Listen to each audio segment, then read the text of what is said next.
Hindi pwede yung ganon.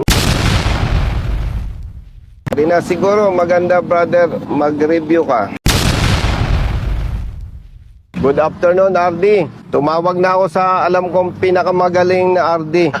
Baka naman nagkakamali ako, kaya gusto kong mag-clarify sa talagang mas magaling sa akin.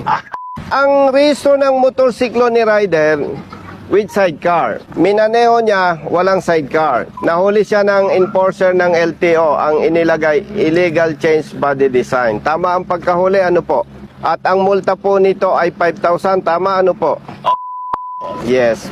Kasi meron district officer ng LTO, ijina-justify na kaya daw siningilan ng 10,000 improperly registered vehicle. RD, kapag ka ganun ang chinarge, hindi kasalanan ng motorista, kasalanan ng LTO personnel concerned. Tama po ba? RD, mahirap mag-pretend na alam ko lahat. Yung maging tanga ka isang araw, okay na yon. At pretending ka na alam mo lahat. Alam kong busy ka. Maraming salamat po, RD. Yes, sir. Hindi na siguro maganda, brother, mag-review ka. Mag-seminar ka sa LTO. Kasi kawa-awa. Biruin mo, magbayad ng 10,000. Ang kinikita niya, brother, 350 pesos a day. 395 po. 395. Sabihin mo na lang na 300 pesos, panggastos yung 95.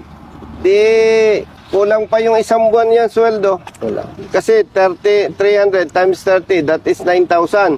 Ay may day off siya ng Sabado or Linggo, kulang pa yung isang buwan yan, sweldo, hepe.